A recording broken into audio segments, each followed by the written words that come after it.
The restaurant was warm, filled with soft chatter and the quiet clinking of silverware against plates. It was the kind of place where people came to unwind, to laugh, to forget about the world outside for a while. No one expected anything unusual that night. No one expected fear to walk through the door.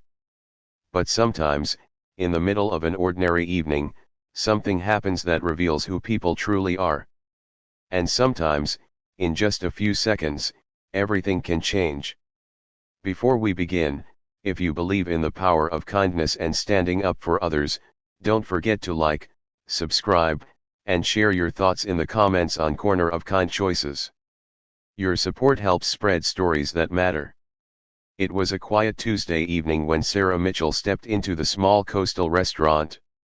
She was 32 years old, with a calm presence and steady eyes that seemed to notice everything without drawing attention to herself. Her dark hair was tied neatly in a low bun, and she wore a simple navy blue dress with a light jacket over it. To anyone watching, she looked like any other woman coming in for dinner alone. But Sarah wasn't just anyone. She chose a table near the window, where she could see the street lights flicker on as the sun dipped below the horizon. A waiter greeted her with a smile, and she returned it kindly. "Just water for now," she said softly. There was something about her tone polite, grounded, respectful that made people instantly feel at ease. A few tables away, a young couple laughed over their meal. An older man read a newspaper while sipping coffee. The atmosphere was peaceful. For a while, everything stayed that way. Then the door opened again. 3 men walked in. They were loud from the start, their voices cutting through the calm like a sudden storm. They looked to be in their late 20s, dressed casually but carrying themselves with a kind of careless confidence that made others glance away. They didn't wait to be seated. Instead, they scanned the room, their eyes landing on Sarah. "Hey," one of them said, nudging another. "Look at that. Sitting all alone." Sarah felt their gaze but didn't react. She had learned long ago not to engage with attention that didn't feel right. The men approached her table. "Mind if we join you?" the tallest one asked, though his tone suggested it wasn't really a question. "I'd prefer to eat alone," Sarah replied calmly, her voice steady. The second man laughed. "Come on, don't be like that. We're just being friendly." "I said I'd prefer to eat alone," she repeated, still composed. For a moment, it seemed like they might leave. But they didn't. Instead, the third man pulled out a chair and sat down anyway. "That's not very nice," he said, leaning back. "We're just trying to keep you company." Around the restaurant, a few people noticed. Conversations quieted slightly. The waiter hesitated, unsure whether to step in. Sarah's posture remained straight. Her hands rested calmly on the table. "You need to leave," she said firmly now. The tallest man's smile faded. "Or what?" The tension in the air thickened. The first man reached out and grabbed her wrist, not hard enough to injure, but enough to cross a line that should never be crossed. And that's when everything changed. What happened next took less than 15 seconds. Sarah's expression didn't turn angry. It didn't turn fearful. It became focused. In one smooth motion, she pulled her wrist free, stood up, and shifted her stance with precision. Her movements were controlled, efficient, like someone who had trained for moments exactly like this. Before the men could fully react, she had already stepped back, creating space.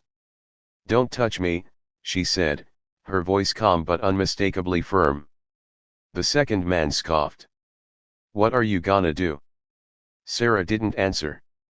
Instead, she reached into her jacket and calmly placed something on the table. It was a small, worn badge. Not flashy. Not dramatic. But clear enough. United States Navy. For a split second, the men froze. The confidence drained from their faces as quickly as it had appeared. "Your Navy," one of them muttered. Sarah met their eyes, steady and unshaken. Yes. The room had gone silent now. Every eye was on them. The first man stepped back, raising his hand slightly. Hey, we didn't mean anything by it. You grabbed my wrist, Sarah replied evenly. You ignored what I said. That's not nothing. The third man stood up quickly. Let's just go. There was no argument this time. No laughter. No bravado. They turned and left the restaurant, the door closing behind them with a quiet finality. For a moment, no one moved. Then the tension broke. The waiter rushed over. Ma'am, are you okay?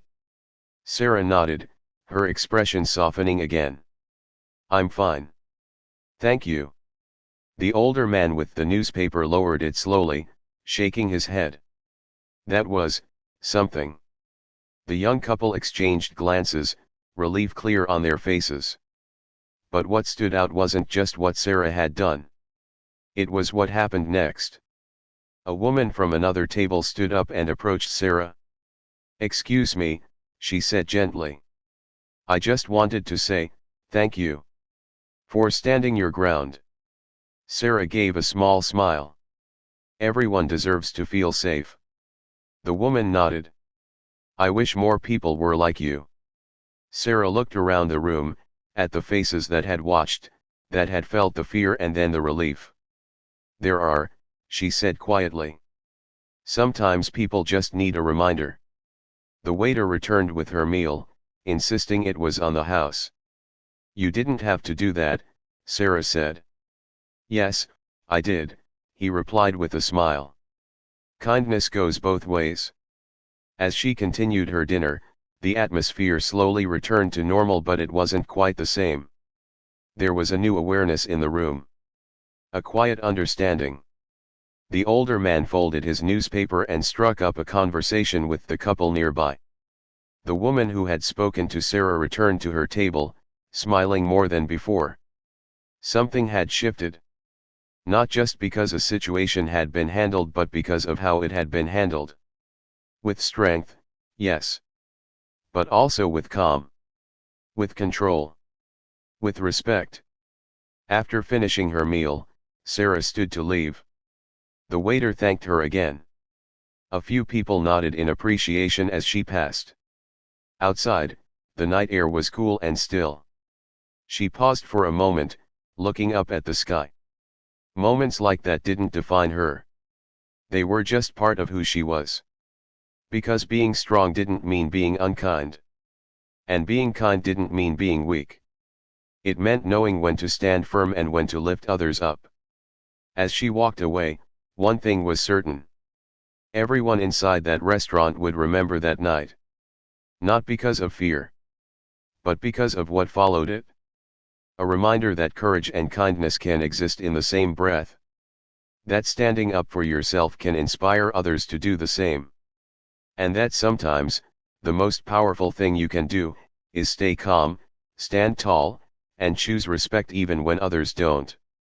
In the end, kindness isn't just about gentle moments. Sometimes, it's about courage. Sometimes, it's about drawing a line and protecting your space. And sometimes, it's about showing others what strength really looks like. So the next time you find yourself in a difficult moment, remember Sarah. Be calm. Be strong. And above all, be kind. Because even in the face of negativity, kindness has the power to change everything.